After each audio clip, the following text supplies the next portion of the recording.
चरणकमलचिन्मकरन्दाय भक्तजनमानसनिवासाय श्री रामचंद्राय। सबसे पहले हम लोग हनुमान जी के द्वादश नामों का स्मरण करेंगे। हनुमान अंजनी सूनु, वायुपुत्रो महाबल, रामेष्ट फाल्गुन सखा, पिंगाक्षो मित विक्रम, उदधिक्रमणश्चैव, सीताशोक विनाशनः, लक्ष्मणः प्राणदाता च, दशग्रीवस्य दर्पः। ये हनुमान जी के 12 नाम है। इनका बड़ा महत्व है। हनुमान जी महाराज के चरित्र चिंतन के प्रसंग में भगवान की मंगलमय कृपा से हम लोग आज तृतीय दिवस में प्रवेश कर रहे हैं। भगवत कृपा का अनुभव करते हुए सबसे पहले आज भगवती सीता का परम प्राकट्य उत्सव भी हम कह सकते हैं, जिसको हम लोग सीता नवमी बोल सकते हैं। इसलिए सबसे पहले सीता नवमी का आप सभी को हार्दिक अभिनंदन, हार्दिक बधाई। उन्हीं के परम लाडले श्री हनुमान जी का पावन यश गान हम लोग कर रहे हैं। और ऐसा मुझे प्रतीत होता है, हनुमान जी की पावन छत्र छाया में हम लोग इसके चिंतन का अवसर प्राप्त कर रहे हैं। कल कुमति और सुमति की चर्चा, उस पर थोड़ा चिंतन हुआ। सुमति जो बुद्धि है, सकारात्मक चिंतन करके भगवान की ओर आगे बढ़ने के लिए मार्गदर्शन प्रदान करती है, और कुमति जो बुद्धि है वो हमको भगवान का विमुख बना देती है। तो भगवान की ओर बढ़ने के लिए सुमति बहुत आवश्यक है, और यही सुमति की स्थापना करने वाले पवन नंदन श्री हनुमान जी हैं। हनुमान जी हमारे जीवन में सुमति की स्थापना करते हैं। इस पर प्रभु कृपा से हम लोग चिंतन कर चुके हैं। आज कुछ मेरे मन में विचार आया कि आज किस विषय पे थोड़ा चिंतन हो। ऐसे तो हनुमान चालीसा की एक एक पंक्ति बहुत अमोघ है, वर्णन करने में आनंद आता है, और लगता है जितना वर्णन करें और नया भाव मिलता जाता है। हनुमान चालीसा में एक पंक्ति आती है, राम रसायन तुम्हारे पासा, सदा रहो रघुपति के दासा। हनुमान जी के विषय में गोस्वामी जी कहते हैं कि राम रसायन आपके पास है, आप सदा रघुनाथ के दास बने रहें। पहली बात तो राम रसायन शब्द का अर्थ क्या है? राम रस अयन, इसे राम रसायन बना।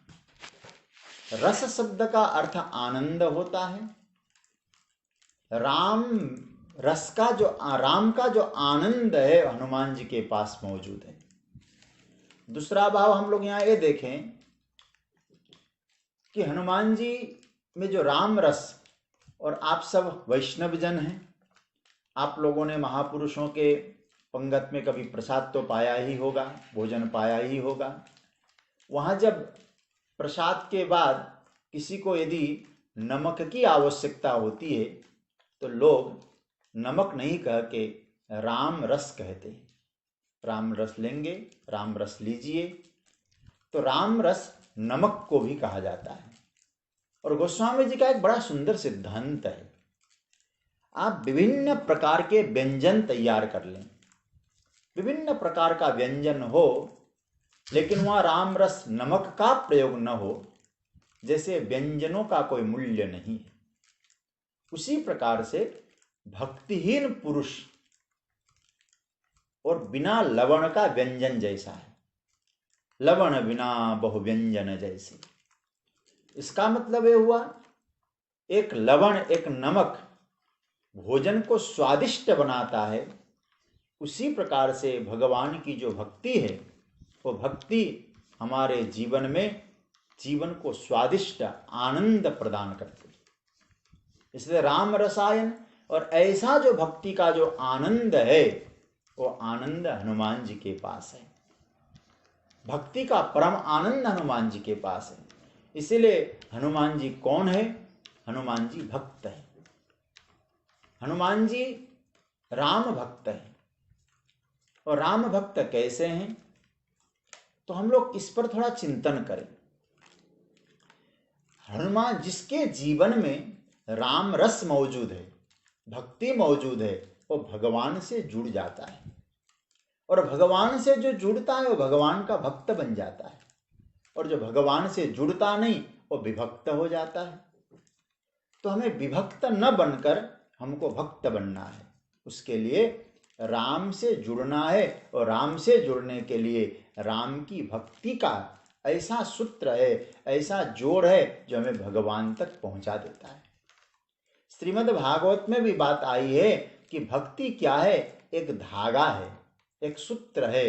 वो भक्ति सूत्र भक्त को भगवान से जोड़ देता है। तो ऐसा जो राम रस है, राम रसायन है, वो हनुमान जी के पास मौजूद है। भगवान की भक्ति मौजूद है हनुमान जी के पास। इसलिए जो उनके पास जाएगा उसको भक्ति मिलेगी ही मिलेगी।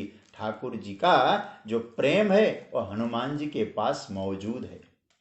इसलिए राम रस का भंडार हनुमान जी के पास है। राम रस के भंडार है हनुमान जी। इसलिए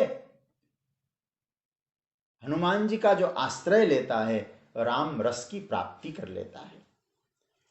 और ऐसे तो राम रस की बड़ी महिमा है, रसायन की बड़ी महिमा है। आज छोटा चिंतन करते हुए मेरे मन में आया, ऐसे हनुमान जी में तो संपूर्ण रसों का भंडार है ही है, राम रस का भंडार ही है। लेकिन हनुमान जी में कुछ रसायनों की चर्चा करने का आज मेरा मन हुआ है। मुझे एक श्लोक प्राप्त हुआ। ये मैं नहीं कह सकता हूँ ये इस ग्रंथ का श्लोक है, इन्होंने लिखा है, लेकिन जो श्लोक आया है मुझे बहुत प्रिय लगा, मुझे बहुत अच्छा लगा। तो मुझे लगा कि नहीं, ये श्लोक आप लोगों के साथ भी थोड़ा चर्चा का विषय बना लूं। और हनुमान जी के विषय में आया है। हनुमान जी में 6 रसायनों की चर्चा की गई है। लेकिन मैं आपको एक नहीं कह रहा हूं कि हनुमान जी में 6 ही रसायन है। हनुमान जी में तो अनंत रसायन, क्योंकि रस का भंडार है, रस का अयन है, घर है। फिर भी जो 6 रसायन है, कौन कौन से रसायन हनुमान जी में है? तो एक श्लोक जो मुझे प्राप्त हुआ उसके आधार पर आज मैं चर्चा करने जा रहा हूं। संयमे शीले च धैर्ये च वृतान्ते च विवेकिनः अन्वेषणे तु शांतिं च सेतुबंधे षडेते वै। ये 6 रसायन है। हनुमान जी के विषय में आया। हनुमान जी में सबसे पहला जो रसायन है, राम रसायन तुम्हारे पास है, क्योंकि रस के भंडार है, रस के अयन है। तो कुछ रसायन हम खोजने की कोशिश करें हनुमान जी में। तो सबसे पहला हनुमान जी में जो रसायन आया है वो रसायन का नाम है संयम रसायन। हनुमान जी के बराबर संयमी कौन हो सकता है? परम संयमी हनुमान जी है। इंद्रियों का निग्रह है, वाणी का निग्रह है। और आप सब जानते हैं संयम का तात्पर्य क्या होता है। हम जहां नहीं चाहते हम वहां न जाएं, हम जो नहीं चाहते वो हम नहीं बोले। तो वाणी का संयम, आंखों का संयम, यात्रा का संयम, हर प्रकार का जो संयम है उसका नाम वो हनुमान जी में मौजूद है। और किस समय कैसे जीना है, किसको कैसे संदेश प्रस्तुत करना है, ये एक संयम का रूप है। और संयम जिसके जीवन में हो वो सोचेगा जरूर, चिंतन जरूर करेगा। कार्य बाद में होगा लेकिन चिंतन पहले करेगा। सोचना आवश्यक है। इसलिए हनुमान जी जब भी यात्रा करते, पुर रखवारे देखी बहु, कपि मन कीन विचार, विचार करते हैं। तरु पल्लव महारहा लुकाई, करो विचार करो का भाई। तो हनुमान जी विचार करते हैं। 3 बातें हमें पहले समझना है। एक होता है विचार, फिर कार्य। ऐसे देखा जाए तो रामचरितमानस के आधार पे, रामायण के आधार पे मैं कहूं, कार्य को पूरा करने के लिए 3 बातों पर बहुत महत्व दिया जाता है। ज्ञान, इच्छा, ज्ञान और क्रिया। इसको जरा पकड़ना। सबसे पहले इच्छाएं प्रकट होती है, उसके बाद ज्ञान, फिर उसको हम लोग क्रिया में तब्दील कर देते हैं। शास्त्रों के अनुसार दशरथ जी की जो 3 रानियां हैं, वो 3 रानियों में ज्ञान शक्ति कौशल्या है, सुमित्रा उपासना है और क्रिया शक्ति कैकेयी। ऐसे एक श्लोक भी आता है, ज्ञान शक्तिस्तु कौशल्या सुमित्रोपासनात्मिका, क्रिया शक्तिस्तु कैकेयी, वेदो दशरथो नृप। तो हमें यह देखना है कि दशरथ जी के मन में एक इच्छा जगी। इच्छा यह जगी कि मैं राम को राजा बनाऊं। है तो बहुत अच्छी इच्छा, लेकिन कभी कभी हम लोग इच्छा को बिना विचारे, बिना ज्ञान के सीधे क्रिया में तब्दील कर देते हैं। मैं पुनः कह दूं, कौशल्या ज्ञान है, कैकेयी क्रिया है। दशरथ जी के मन में जब राम को राजा बनाने की इच्छा जगी, तो दशरथ जी को क्या करना चाहिए था? सबसे पहले जाकर कौशल्या ज्ञान से क्रिया में पहुंचना था। लेकिन दशरथ जी कौशल्या के पास न जाकर कैकेयी के पास गए, क्रिया के पास गए। तो इसका मतलब यह हुआ कि हमारे जीवन में कैसी भी इच्छा की जागृति हो, पहले विचार करो। इसी विचार का नाम है ज्ञान, और तब हम लोग क्रिया में तब्दील करें। गोस्वामी जी कहते, हनुमान जी क्रिया तो करते हैं, लेकिन पहले उसको विचार करके ही करते हैं। विचार पूर्वक किया गया जो कर्म है, वो व्यक्ति के लिए घातक कभी नहीं होता है। हनुमान जी जब भी कुछ करते हैं, अब जैसे वृक्ष के ऊपर बैठे अशोक वाटिका में, तो हनुमान जी तुरंत छलांग नहीं लगाते हैं। हनुमान जी बैठे बैठे विचार करते हैं, क्या करूं मैं। लंका में प्रवेश करते तब विचार करते हैं। तो हम लोग विचार, इच्छा को क्रिया में तब्दील करने से पूर्व जब ज्ञान के मार्ग से, विचार के मार्ग से गुजरते हैं, तो हमारे जीवन में एक रसायन सिद्ध हो जाता है। इसलिए कोई भी मन में इच्छा की जागृति हो, पहले ज्ञान के तराजू पर उसको तोलना चाहिए, विचार करना चाहिए। और विचार शब्द का अर्थ क्या है? विचार शब्द का अर्थ है चर धातु से बी उपसर्ग से विचार बनता है। इसका मतलब चर, चलने के अर्थ में होता है। हमारे आगे पांव जो बढ़ रहे हैं, आगे हम यात्रा कर रहे हैं, वो विचार करके ही आगे पांव बढ़ाएं, आगे की यात्रा करें, उसी का नाम है विचार। तो विचार करके क्रिया में तब्दील करना इस संयम का रूप है। हमारे यहाँ संयम की बड़ी विस्तार से चर्चा है, लेकिन हनुमान जी में जितना संयम है, विचार करके क्रिया में तब्दील करना, ये हनुमान जी में बहुत बड़ा गुण है। कोई भी कार्य करना हो, पहले विचार करते हैं। तो गोस्वामी जी कहते, हनुमान जी विचार पूर्वक क्रिया करते हैं। तो हनुमान जी में जो पहला जो सूत्र है, 6 रसायनों में, 6 रसायनों में पहला रसायन हनुमान जी में है संयम। दूसरा जो हनुमान जी में रसायन है, उस रसायन का नाम है शील रसायन। शील, व्यवहारशील हनुमान जी में मौजूद है। कितना दिव्य रूप है हनुमान जी का शील में। परम चरित्रवान हनुमान जी। देखिए, उनके शील को रावण ने भी स्वीकार किया है। कोई साधारण व्यक्ति कहे हनुमान जी बड़े शीलवान है, विभीषण कहे, राम जी कहे तो ठीक है, लेकिन यहां तो लंकाधिपति रावण भी स्वीकार करता है कि हनुमान परम शीलवान है। बलवान तो है ही, शीलवान भी है। कैसे?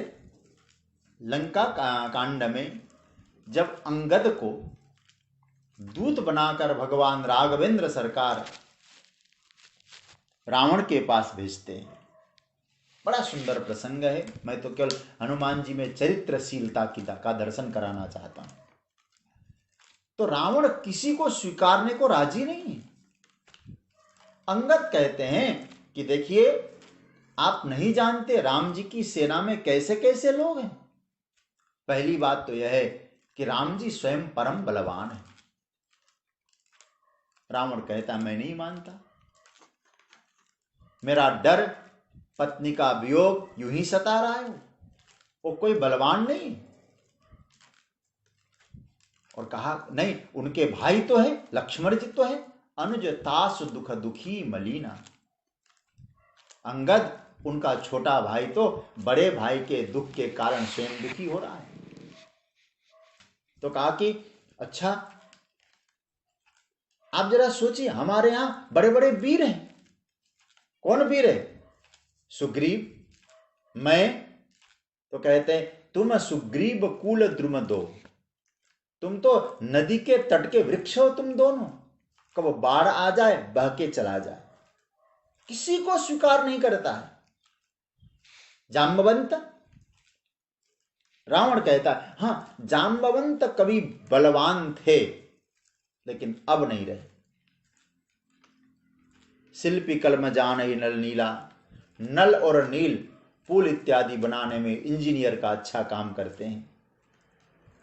कोई नहीं है क्या राम जी के उसमें? बोले हाँ, एक है।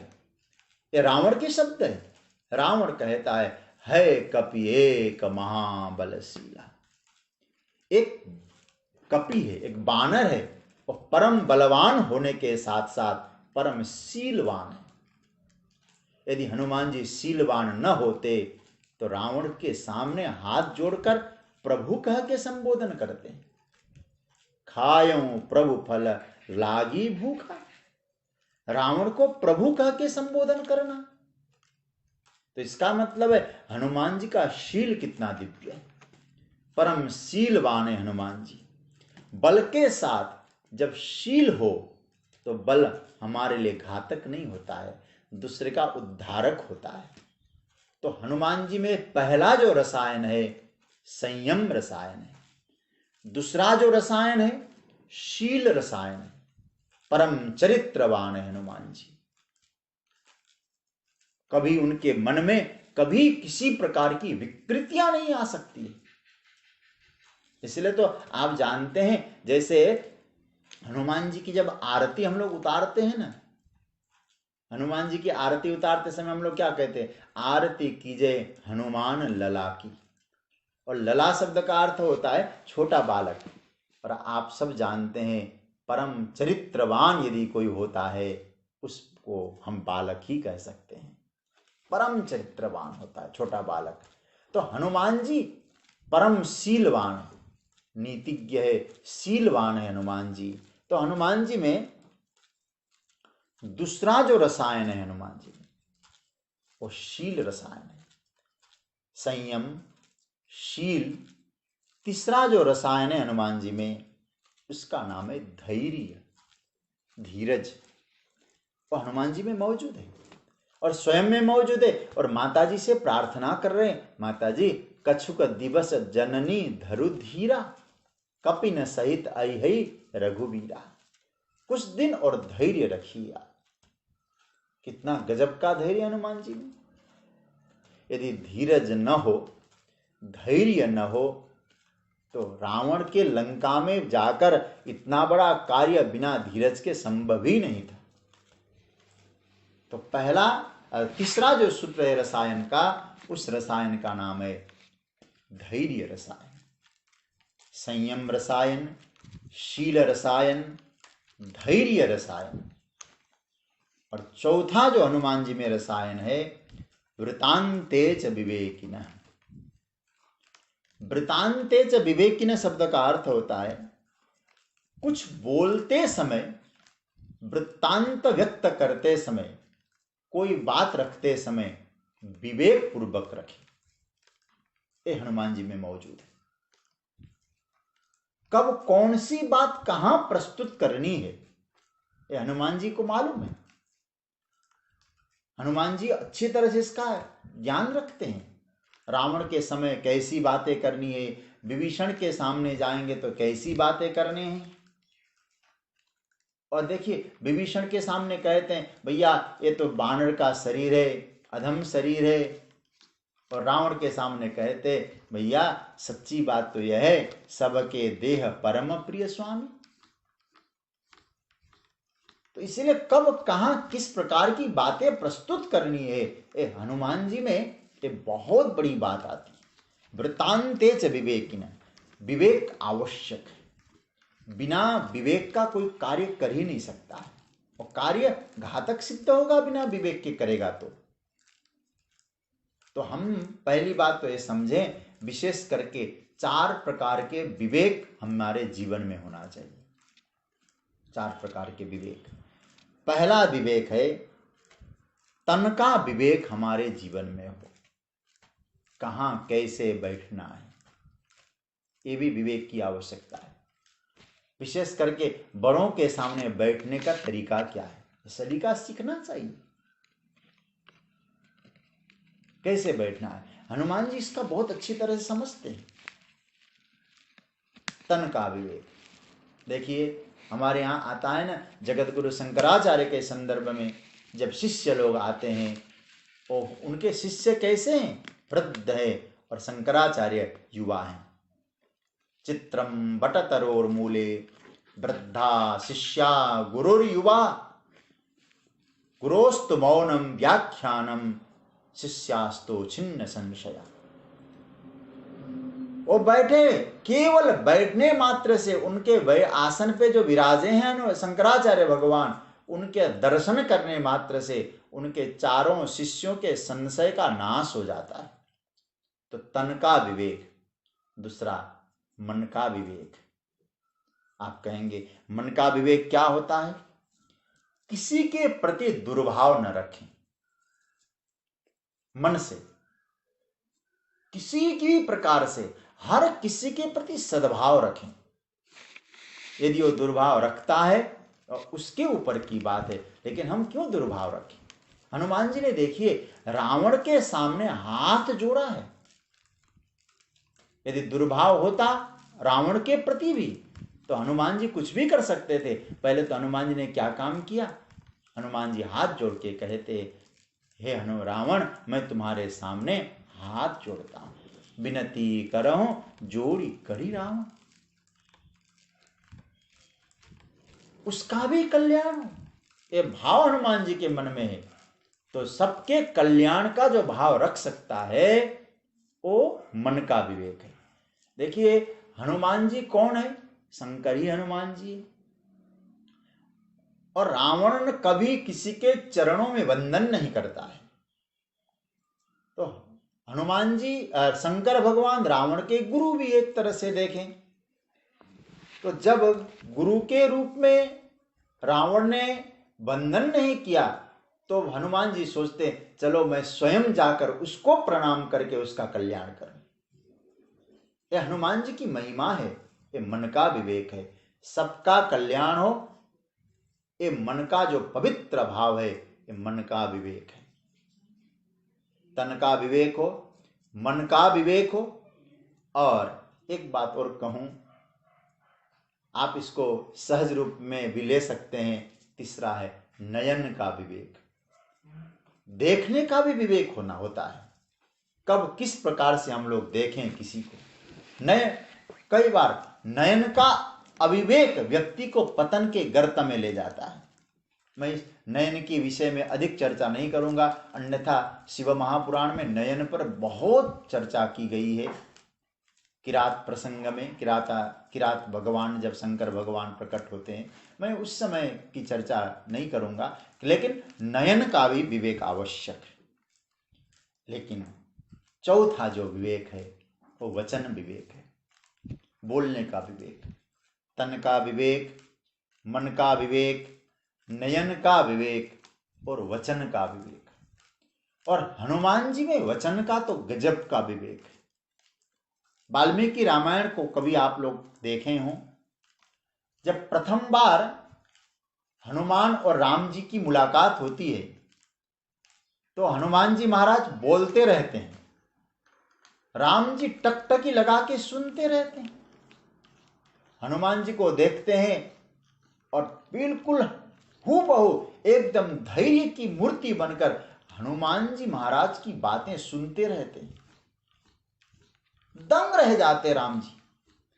लक्ष्मण ने कहा, प्रभु आप इस प्रकार से उनकी बातें सुन रहे हैं, लगता है कोई विशेष बात है। वहां राम जी स्वयं कहते हैं कि लक्ष्मण एक बात तो बताओ, कितने देर से बोल रहा है, कितना देर हो गया, कितने देर से, और ऐसे ऐसे शब्दों का प्रयोग किया है लेकिन एक भी शब्द कहीं अशुद्ध नहीं। कितने व्याकरण का अध्ययन किया होगा, नूनम व्याकरणम अधीते, कितने व्याकरणों का इन्होंने अध्ययन किया होगा। क्योंकि बोलने में जो विवेक है वो हनुमान जी में है। और यदि विवेक न होता तो जगत जननी जानकी जी कहती है ना, हे माँ मैं क्या समाचार सुनाऊं राघवेंद्र सरकार को, हनुमान जी पूछते हैं। तो उस समय पवन नंदन हनुमान जी को क्या तात शक्र सुत कथा सुनाए, हनुमान आप जाएं और आप जाकर राम जी को शक्र सुत जयंत की कथा सुना दें। और आप लोग सुंदरकांड पढ़ते हैं, हनुमान जी ने, जानकी जी ने कहा था जयंत की कथा सुनाना, लेकिन हनुमान जी ने जाकर जयंत की कथा नहीं सुनाई। क्यों? जयंत को तो हनुमान राम जी ने एक बाण छोड़ा था और यहीं बैठे बैठे राम जी भी बाण छोड़ देंगे तो राम जी की जो कीर्ति है वो विपुल नहीं बन पाएगी। तो राम जी ने क्या काम किया, हनुमान जी ने कहा जयंत की कथा न सुनाकर हनुमान जी कहते महाराज बेगी चलिए प्रभु, तुरंत आप चलें, अब वो नहीं कथा सुनाई। महाराज उनकी कथा को कैसे कहें, सीता की बड़ी विपत्ति। और एक संकेत मैं आपको यहां यह भी करना चाहता हूं, वचन विवेक कैसे होता है। देखिए हनुमान जी महाराज से ने कहा, हे प्रभु सबसे बड़ी विपत्ति तो यह है कि जब आपका भजन न हो। का हनुमंत विपत्ति प्रभु सोई, जब तब सुमिरन भजन न होई। जब जब भगवान आपका सुमिरन न हो, आपका भजन न हो, वो बहुत बड़ी विपत्ति है। अच्छा सीता का हाल क्या है? तो सीता जी का हाल का वर्णन करते हुए हनुमान जी कहते, प्रभु सीता का जीवन कैसा है, सीता कई अति विपत्ति विशाला, बिनहि कहे भली दीन दयाल। पहले विपत्ति की परिभाषा करी कि आपका भजन न हो तो विपत्ति है। सीता का समाचार क्या है? तो कहा कि सीता की बड़ी विपत्ति है, अति विपत्ति है। तो राम जी ने मानो प्रश्न किया, हनुमान विपत्ति की परिभाषा तो मैंने समझ ली कि जब भजन न हो परमात्मा का, उसका नाम है विपत्ति। लेकिन सीता के विषय में आपने क्या कहा? सीता को अति विपत्ति है। तो विपत्ति में और अति विपत्ति में क्या अंतर आपको लगता है? क्योंकि आप कहते हैं कि भगवान का भजन न हो तो विपत्ति है, और सीता क्या करती है? तो आप स्वयं कहते हैं निरंतर आपका भजन करती है। नाम पारो दिवस निसी, ध्यान तुम्हार कपाट, लोचन निज पद जंत्रित, प्राण जाय के ही बाट। तो निरंतर यदि आपका वो भजन कर रही है, प्रभु का भजन कर रही है, तो विपत्ति तो उनको आना नहीं चाहिए। तो फिर अति विपत्ति किसको कहते हैं? तो भजन तो कर ही रही सीता।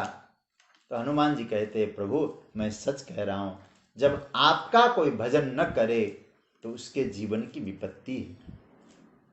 लेकिन अति विपत्ति क्या है हनुमान? हनुमान जी कहते, प्रभु आपका भजन कर तो रहा है व्यक्ति, विपत्ति से मुक्त हो रहा है, लेकिन आपका भजन तो कर रहा है, लेकिन ऐसे भक्त जो आपको याद करता है, ऐसे भक्त को आप भुला दें, उस भक्त के लिए अति विपत्ति है। तो सीता के जीवन में विपत्ति नहीं है, क्योंकि सीता आपको याद कर रही है। ऐसा लगता है आपने शायद सीता को भुला दिया होगा, इसलिए प्रभु अब बेगी चलिए प्रभु, अब आप चलिए। ये हनुमान जी में वचन विवेक है, कब किसके सामने कैसे चिंतन करना है, कैसे वक्तव्य को प्रस्तुत करना है, ये हनुमान जी अच्छी तरह से समझते हैं। रावण के सामने कोई दूसरा वक्तव्य होता है, विभीषण के सामने कोई दूसरा वक्तव्य होता है, इसलिए हनुमान जी में वचन का विवेक है, बोलते समय विवेक है। तो 4 विवेक है, तन का विवेक, मन का विवेक, नयन का विवेक और वचन विवेक। ये 4 विवेक हनुमान जी में है। तो वृत्तांतेच विवेकिनः, तो कोई भी वृत्तांत देते समय हनुमान जी विवेकी हो जाते हैं। हनुमान जी परम विवेकी है। ये 4 रसायन हुए। और हनुमान जी के जीवन में जो 5वां रसायन है, उस 5वें रसायन का नाम है अन्वेषणे तो शांतिम च, शांति की खोज करना, शांति को खोजना। ये हनुमान जी में ये 5वां विवेक है। देखिए, अन्वेषण करना मतलब खोजना, किसको खोजना? शांतिम च। अब हमें थोड़ा चिंतन करना है, शांति को खोजना है। शांति क्या है? बोले आपके पास मौजूद है वो तत्व। रमण महर्षि कहते तुम बाहर क्यों खोजते हो, शांति तो आपके पास मौजूद है। और शांति कौन है? रामायण में जगत गुरु शंकराचार्य की भाषा में मैं कहूं, शांति सीता है। उनका भाव है, उनका श्लोक है, शांति सीता समानीता आत्मा राम विराजते। सीता शांति का रूप है। और मैं आपको इतना ही कहूंगा, एक रावण है, एक हनुमान है। शांति किसकी है? राम जी की। रावण ने क्या काम किया? राम जी की शांति का हरण कर लिया। कभी कभी हम देखते हैं लोक व्यवहार में भी, कभी ऐसा भी समाज होता है, ऐसा भी व्यक्ति होते हैं समाज में जो हमारी शांति का हरण कर देते हैं, हमें चैन से बैठने नहीं देते, हमारी शांति का अपहरण हो जाता है, बेचैन हो जाते हैं हम लोग। लेकिन हनुमान जी कौन है? जिस शांति का हरण रावण ने किया था, हनुमान जी ने उस शांति की खोज करके राम जी के पास पहुंचाया, शांति की खोज की। तो हनुमान जी की जो यात्रा है ना, ये शांति की खोज की यात्रा है। सीता की खोज करना मतलब शांति की खोज करना। मैं एक छोटी सी बात आपके सामने प्रस्तुत करना चाहूंगा। शांति की खोज के लिए जब व्यक्ति निकलता है, सीता शांति स्वरूपा है, उसके लिए क्या होना चाहिए, क्या स्थिति से जाना चाहिए? और नीचे वाली पंक्तियां भी आप 6ठा रसायन, उस पर चिंतन होगा। लेकिन यह शांति की खोज की यात्रा कैसी?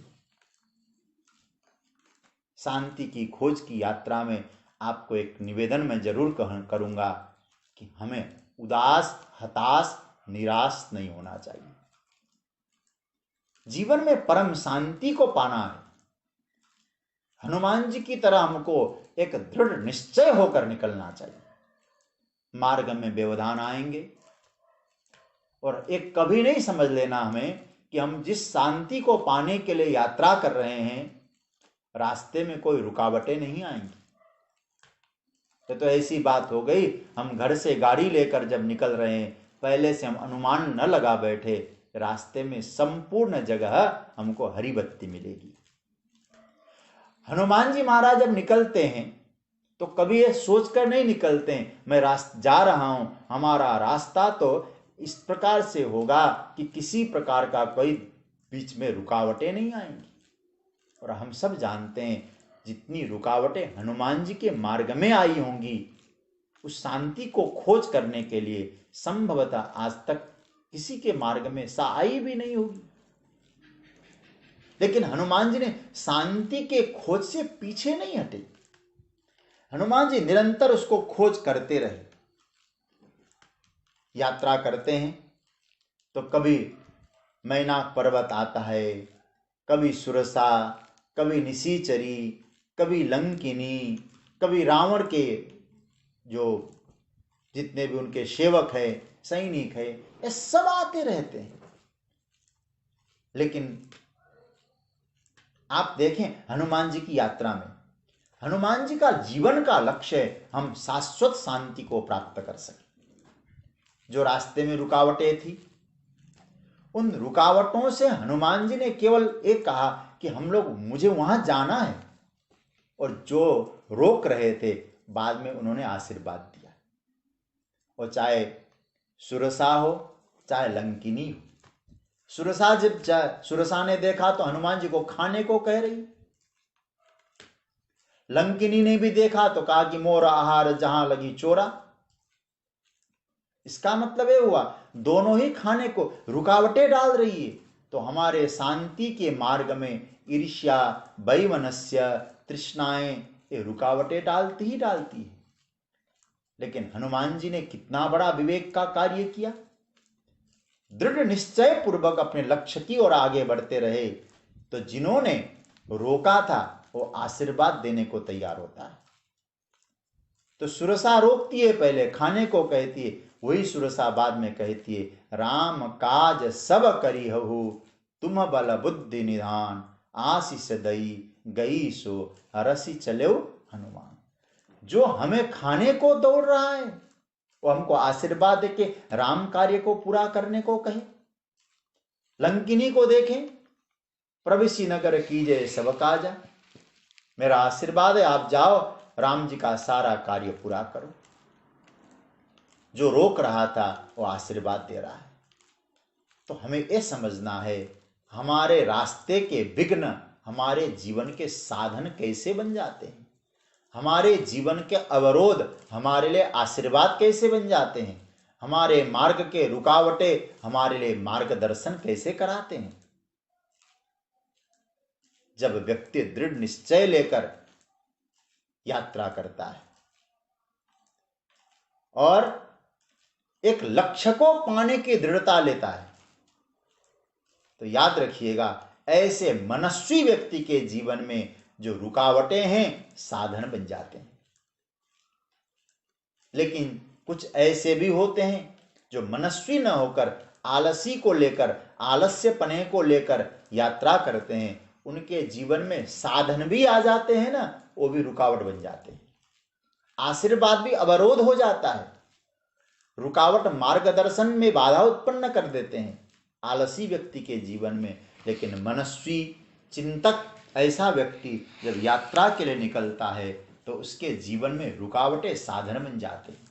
विघ्नों को साधन बना लें, साधनों को विघ्न न बना लें। आज हनुमत चरित्र चिंतन में ये हमको समझना है, जो भी है हमारे लिए विघ्न कुछ नहीं है, उन विघ्नों को हम साधन बना सकें। वर्तमान परिदृश्य में भी यदि हम लोग देखें कि जो वैश्विक महामारी भारतवर्ष में आई है, हम लोग इसको साधन के रूप में क्यों न लें? समय का सदुपयोग करके साधन भजन को क्यों न बढ़ाएं? हम तपस्या के लिए ठाकुर जी ने समय दिया होगा। अरे भाई, राम जी 14 वर्ष के वनवास साधना के लिए गए थे। रावण का वध 14 वर्ष वनवास रहकर उन्होंने रावण का वध किया। हमारे मन में भी तो रावण बैठा है, तो हम उस मन में बैठे हुए रावण को भी जितने दिन हमको समय मिला है अपनी साधना करके मन के रावण को भी तो समाप्त कर सकते हैं हम लोग।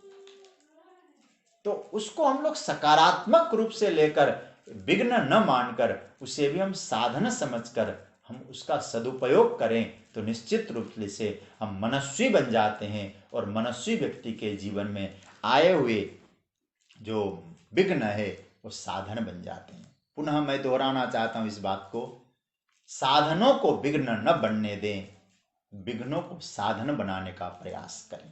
ये हनुमत चरित्र का बड़ा दिव्य सूत्र है। तो हनुमान जी में जो पांचवा विवेक है, पांचवा रसायन है, अन्वेषणे तु शांतिम च, शांति की खोज। और हनुमान जी में छठा विवेक है, सेतु बंधे सडेते वै, सेतु बंधन। देखिए हनुमान जी ने बहुत सारे सेतु बांधे। हनुमान जी की कृपा से एक सेतु का निर्माण हुआ, जो विभीषण और राम जी के बीच में सेतु तैयार हुआ। मानो दानव और मानव के बीच में सेतु बना दिया हनुमान जी ने। बहुत दिव्य सेतु बंधन किया हनुमान जी ने। इसलिए इस सेतु बंधन के विषय में मैं केवल इतना संकेत करना चाहूंगा, हनुमान जी राम नाम का आश्रय लेकर सेतु बांधते हैं। लेकिन सेतु बंधन होता है, संकेत के रूप में मैं कहना चाहता हूं, वहां सेतु बंधन हुआ। सेतु बंधन होने के बाद भगवान राम कहते हैं कि जाम्बवंत जी अब यात्रा के लिए निकलना होगा। जाम्बवंत जी ने कहा, हाँ भगवान निकलना तो है, लेकिन एक समस्या है। इस सेतु से संपूर्ण सेना पार होना बड़ा कठिन है, क्योंकि सेना बहुत अधिक है और सेतु बहुत छोटा है और संकीर्ण भी। क्या उपाय करें? तो मेरे प्रभु कहने लगे कि हनुमान एक काम करते हैं ना, मैं इस सेतु पे खड़ा हो जाता हूं। तो जैसे मैं खड़ा हो जाऊंगा, मेरा दर्शन करने के लिए जितने भी जलचर जीव हैं सब बाहर आ जाएंगे। उन जलचर जीवों के ऊपर चरण रखकर सारी वानर सेनाएं पार हो जाएंगी। तो जाम्बवंत जी ने कहा, नहीं भगवान, ऐसा नहीं। प्रभु आप कहते हैं वानर सेना जलचर जीवों के ऊपर चरण रखकर पार हो जाए। आप जानते हैं हमारी वानर सेनाएं चंचल है, समुद्र का जल चंचल है और समुद्र में रहने वाले जलचर जीव और चंचल है। तो इन चंचल जीवों के ऊपर जब कोई चरण रखे तो कहीं समुद्र में डूबने का तो भय पैदा रहेगा, खतरा रहेगा ही रहेगा। तो लंकापुरी की जगह शायद यमकीपुरी पहुंच जाए। राम जी ने कहा, नहीं नहीं, जब मैं खड़ा हो जाऊंगा तो मेरा दर्शन करने के लिए जीव बाहर आ जाएंगे। उस समय ये जलचर जीव अपनी चंचलता को भूल जाएंगे, चंचलता गायब हो जाएगी। और रामचरितमानस के लंका कांड में बात आई है, तीन कर ओट न देखिए वारी, मगन भये हरि रूप निहारी। भगवान का दर्शन करके सारे जीव ऐसे मगन हो गए मानो किसी ने समतल भूमि बना दी गई और उसी का आधार लेकर सारी वानर सेनाएं पार हो जाती। अब वहां जैसे ही पहुंचे उस पार पहुंचने के बाद जाम्बवंत जी ने कहा, प्रभु आपको मालूम था, आप खड़े होते तो सारे जलचर जीव बाहर आ जाते, आप उनके ऊपर पैर रखकर हम लोग सब पार हो जाते। तो इतना लंबा चौड़ा प्रोसेस क्यों कराया आपने?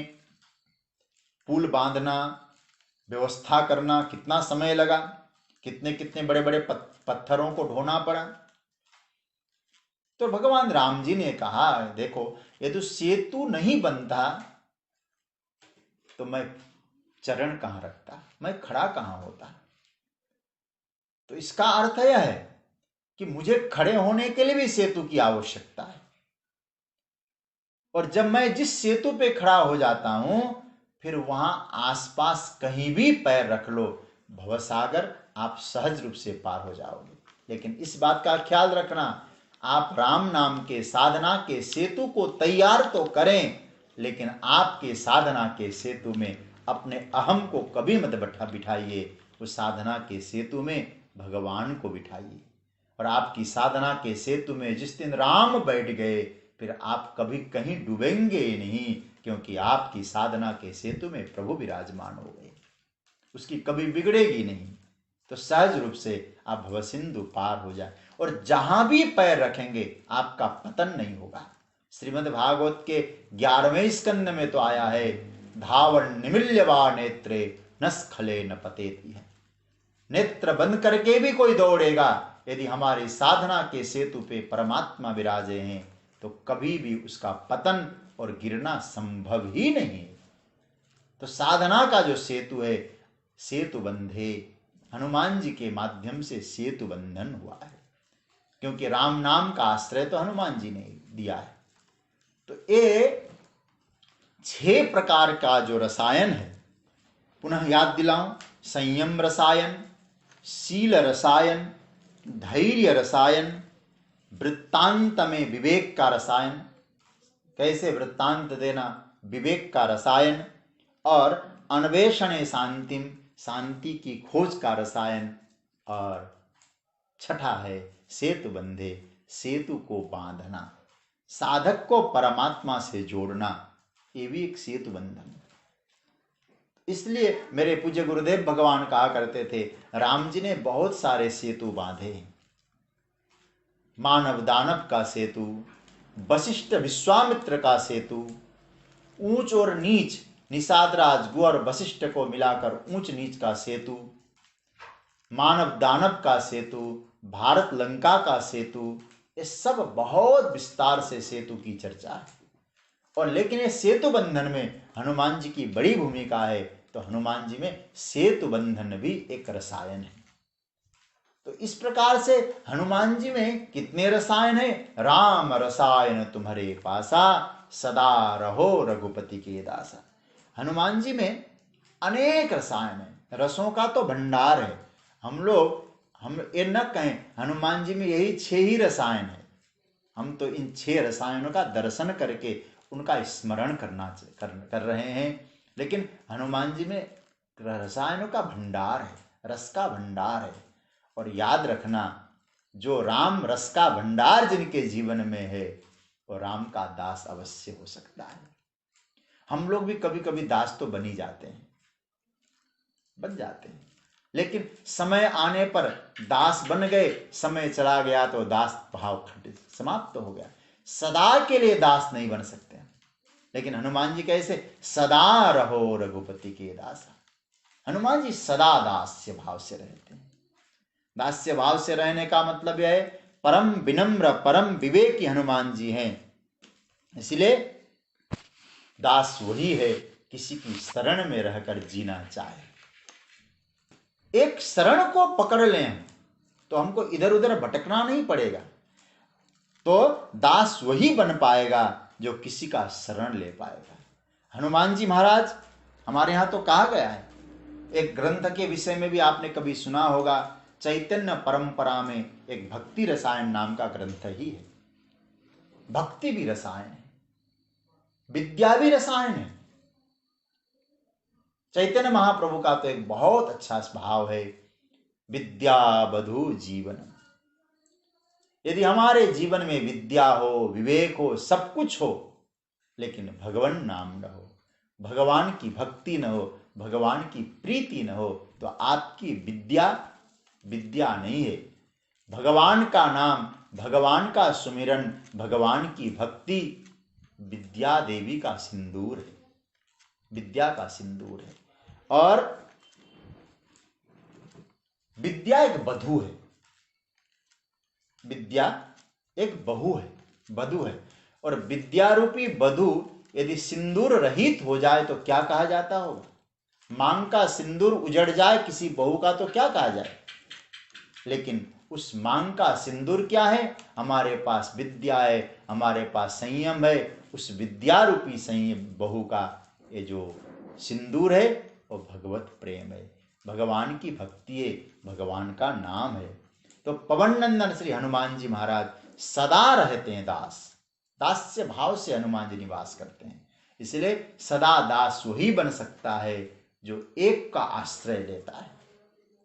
तो हनुमान जी नित्य भगवान का आश्रय लेते हैं। हनुमान जी भगवान के दास है और कुछ क्षण के दास नहीं है, सदा उनके दास है। और आप सब भगवान के प्रेमी जन है। मैं एक निवेदन जरूर कहना चाहूँगा, आपको यदि सदा एक निष्ठ होकर किसी के दासत्व को स्वीकार करना है तो कभी आश्रय मत बदलिए। आश्रय नहीं बदलना चाहिए। अन्याश्रयी जो व्यक्ति होगा उसे भगवत आश्रय कभी नहीं प्राप्त होगा। आश्रय मत बदलो। जिनका हमने आज आश्रय लिया है हमारे लिए सर्वस्व है। पार्वती कहती है, मैं अब कैसे कहूं, गुण अवगुण का विचार करने का सामर्थ्य नहीं है। गुरु के वाक्य पर मुझे इतना विश्वास है कि मैंने राम भगवान भोलेनाथ को वरण कर लिया है। मेरा आश्रय परिवर्तन नहीं हो सकता। चाहे वो अवगुणी हो चाहे सद्गुणी हो, अब गुण दोष का मुझे विवेक नहीं है। कहने का तात्पर्य है, आप जिनका भी आश्रय लेते हैं, भगवान के किसी स्वरूप का आश्रय लेते हैं, किसी भी स्थिति में आप आश्रय का परिवर्तन न करें, अन्याश्रयी न बने। भगवत आश्रय को यदि पाना है, महाप्रभु वल्लभाचार्य जी तो स्पष्ट कहते हैं, अन्याश्रयी जो होगा वो भगवत आश्रय का अधिकारी हो ही नहीं सकता है। हमारे ठाकुर जी एक हैं, उनमें ही हमारा पूर्ण आश्रय है। हाँ, उनके नाते अन्य हमारे लिए पूज्य है, उनका वंदन करेंगे, उनका पूजन करेंगे, लेकिन मुख्य आश्रय हमारे एक है, वही सदा दास बन सकता है। इसलिए गोस्वामी से कहा, गोस्वामी जी कहते हैं, हे भगवान, हे हनुमान जी, राम रस का भंडार आपके पास है, राम रसायन तुम्हारे पासा, सदा रहो आपके पास है, सदा रहो रघुपति के दासा। सदा आप भगवान के दास्य भाव से बने रहें। और एक और भाव मुझे जहां तक लगता है, हनुमान जी मैं आपका दास बनूं। मानो गोस्वामी जी कहते हैं, क्यों? देखिए, आप और एक छोटी सी बात का चिंतन करना, गोस्वामी तुलसीदास जी का जो वंदना प्रकरण है बड़ा विस्तार है, और उसमें हनुमान जी महाराज को जो वंदन किया है गोस्वामी जी ने, क्या कहा? प्रणवं पवन कुमार खलबन पावक ज्ञान घन। हे हनुमान जी, मैं आपको प्रणाम करता हूं। आप खलों के वन को जलाने के लिए अग्नि के समान हैं, आपके हृदय में राम विराजे हैं। तो यहां इसका अर्थ हुआ, हनुमान जी को प्रणाम कहा, तो प्रणाम का अर्थ क्या है कि हनुमान जी मैं आपको प्रणाम कर रहा हूं, प्रामाणिकता का प्रतिज्ञा पत्र आप मुझे प्रमाणित कर दे, मैं आपको प्रणाम कर रहा हूं। और जिसको आप प्रमाणित कर देंगे और राम दरबार में उसका प्रवेश निश्चित हो जाएगा। आपके प्रामाणिकता के बिना, आपके मुहर के बिना कभी राम दरबार में उसका प्रवेश नहीं हो सकता है। इसलिए हनुमान जी के दास बनने का मतलब ये हुआ कि हनुमान जी उसको प्रामाणिक कर देते हैं कि प्रभु ये आपका भक्त बनने लायक है। तो हनुमान जी के प्रामाणिकता से ही वो व्यक्ति भगवान तक पहुंच सकता है। इसलिए हनुमान जी का प्रामाणिकता, हनुमान जी का मुहर, हनुमान जी का वरद हस्त, हनुमान जी की कृपा जिस साधक को प्राप्त हो गई है वो राम जी का भक्त बन जाएगा, राम जी के तत्व को पालेगा। लेकिन राम को पाना है, सदगुरु हनुमान को भजो, हनुमान जी को याद करो, हनुमान जी में जो रसायन है हम में उतरे। और अब मन में आता है जो आपने 6 प्रकार के रसायन की चर्चा की, संयम, शील, धैर्य, वृत्तांत विवेक, अन्वेष, शांति का अन्वेषण, और छठा सेतुबंध। ये 6 प्रकार के यदि हमारे जीवन में रसायन न हो तो हमें क्या करना है? आप सबसे यही कहूँगा, आप एक ही काम करो, हनुमान जी का आश्रय लो। क्योंकि हनुमान जी प्रसन्न होते हैं तो हनुमान जी अवश्य हमको वही प्रदान करते हैं जो उनके पास मौजूद रहता है। तो हनुमान जी, अब कभी कभी तो लगेगा ना हनुमान जी दे देंगे तो हनुमान जी का भंडार खाली हो जाए। बोले नहीं, राम रस के तो भंडार है और अपार भंडार हनुमान जी के पास है। इसलिए जो भी आता है हनुमान जी प्रदान करते हैं और मांगना उसी के पास चाहिए जिसके पास मौजूद हो। तो हनुमान जी के पास तो राम रस का भंडार है, राम भक्ति का भंडार है, राम प्रेम का भंडार है। हम हनुमान जी से प्रार्थना करेंगे, हे हनुमान जी हमको राम प्रेम प्रदान करें, राम भक्ति प्रदान करें। लेकिन उसके लिए पहले हनुमान जी से जुड़ें। हनुमान जी से जुड़ने का परिणाम है, हनुमान जी से जुड़ा हुआ कोई भी व्यक्ति होगा, हनुमान जी उसको राम जी से जोड़ देंगे। यही हनुमान जी की विशेषता है। हनुमान जी से सुग्रीव जुड़ा तो हनुमान जी ने सुग्रीव को राम जी से जोड़ा। विभीषण जुड़े तो विभीषण को हनुमान जी ने राम जी से जोड़ दिया। तो हम भी राम रस को पाना चाहते, हनुमान जी से जुड़ें, हनुमान जी हमको राम जी से जोड़ देंगे, राम रस का तत्व हमको मिल जाएगा। उसके लिए यही है, जो भी हो आप जो यह पढ़े हनुमान चालीसा, हो यह सिद्धि साखी गौरीसा। तो इस तरह से आज कुछ भाव आया। तो 6 प्रकार का जो रसायन है हनुमान जी में है। हनुमान जी की कृपा से हमारे जीवन में भी इन रसायनों, राम भक्ति का, राम प्रेम का, राम स्वरूप का, राम नाम का रसायन हमको मिल जाए, ये हनुमान जी के चरणों में हम प्रार्थना करते हैं। और आप लोगों ने प्रेम से सुना, और मुझे मालूम है शायद आज आप लोगों के कोई इस प्रकार के कोई जिज्ञासा भी नहीं होंगी,